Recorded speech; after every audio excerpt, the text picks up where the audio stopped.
Livro Brasil, Coração do Mundo, Pátria do Evangelho, por Francisco Cândido Xavier, pelo Espírito Humberto de Campos. 20. Dom Pedro II. Definitivamente proclamada a independência do Brasil, Ismael leva ao Divino Mestre o relato de todas as conquistas verificadas, solicitando o amparo do seu coração compassivo e misericordioso para a organização política e social da pátria do Evangelho. Corriam os primeiros meses de 1824, encontrando-se a emancipação do país mais ou menos consolidada perante a metrópole portuguesa. As últimas tropas reacionárias já se haviam recolhido a Lisboa sob a pressão da esquadra brasileira nas águas baianas. No Rio de Janeiro, transbordavam esperanças em todos os corações, mas os estadistas topavam com dificuldades para a organização estatal da terra do Cruzeiro. A Constituição, depois dos calorosos debates e dos famosos incidentes dos Andradas, incidentes que haviam terminado com a dissolução da Assembleia Constituinte e com o exílio desses notáveis brasileiros, só fora aclamada e jurada justamente naquela época, a 25 de março de 1824. Nesse dia, findava a mais difícil de todas as etapas da independência e o coração inquieto do primeiro imperador podia gabar-se de haver refletido, muitas vezes, naqueles dias turbulentos, os ditames dos emissários invisíveis, que revestiram as suas energias de novas claridades para o formal desempenho da sua tarefa nos primeiros anos de liberdade da pátria. Recebendo as confidências de Ismael, que apelava para sua misericórdia infinita, considerou o Senhor a necessidade de polarizar as atividades do Brasil num centro de exemplos e de virtudes, para modelo geral de todos. Chamando Longinos à sua presença, falou com bondade. Longinos, entre as nações do orbe terrestre, organizei o Brasil como o coração do mundo. Minha assistência misericordiosa tem velado constantemente pelos seus destinos, e inspirando a Ismael e seus companheiros do infinito, consegui evitar que a pilhagem das nações ricas e poderosas fragmentasse o seu vasto território, cuja configuração geográfica representa o órgão do sentimento do planeta. Como um coração que deverá pulsar pela paz indestrutível e pela solidariedade coletiva, e cuja evolução terá de dispensar, logicamente, a presença contínua dos meus emissários para a solução dos seus problemas de ordem geral. Bem sabes que os povos têm a sua maioridade, como os indivíduos, e se bem não os percam de vista os gênios tutelares do mundo espiritual, faz-se mister se lhes ortogue toda a liberdade de ação, a fim de aferirmos o aproveitamento das lições que lhes foram prodigalizadas.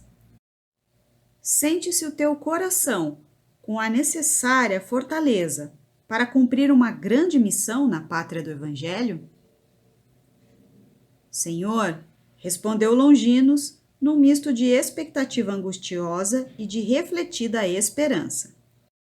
Bem conheceis o meu elevado propósito de aprender as vossas lições divinas e de servir a causa das vossas verdades sublimes na face triste da terra.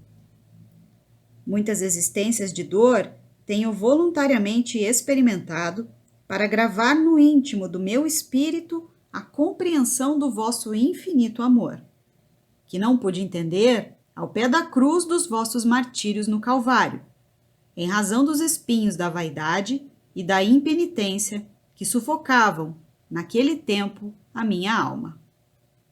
Assim, é com indizível alegria, Senhor, que receberei vossa incumbência para trabalhar na terra generosa, onde se encontra a árvore magnânima da vossa inesgotável misericórdia. Seja qual for o gênero de serviços que me forem confiados, acolherei as vossas determinações com um sagrado ministério. Pois bem, redarguiu Jesus com grande piedade. Essa missão, se for bem cumprida por ti, constituirá a tua última romagem pelo planeta escuro da dor e do esquecimento. A tua tarefa será daquelas que requerem o máximo de renúncias e devotamentos. Serás imperador do Brasil, até que ele atinja a sua perfeita maioridade como nação. Concentrarás o poder e a autoridade para beneficiar a todos os seus filhos. Não é preciso encarecer aos teus olhos a delicadeza e sublimidade desse mandato, porque os reis terrestres, quando bem compenetrados das suas elevadas obrigações diante das leis divinas, sentem nas suas coroas efêmeras um peso maior que o das algemas dos forçados. A autoridade, como a riqueza, é um patrimônio terrível para os espíritos inconscientes dos seus grandes deveres.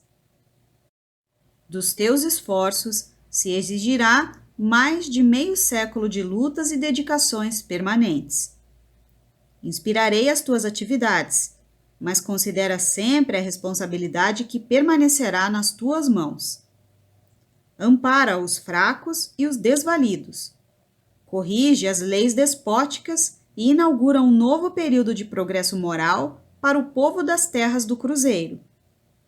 Institui por toda parte o regime do respeito e da paz no continente.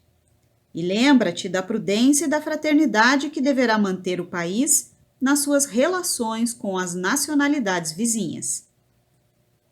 Nas lutas internacionais, guarda tua espada na bainha e espera o pronunciamento da minha justiça, que surgirá sempre no momento oportuno. Fisicamente consideradas, todas as nações constituem o patrimônio comum da humanidade. E se algum dia for o Brasil menosprezado, saberei providenciar para que sejam devidamente restabelecidos os princípios da justiça e da fraternidade universal. Procura aliviar os padecimentos daqueles que sofrem nos martírios do cativeiro, cuja abolição se verificará nos últimos tempos do teu reinado.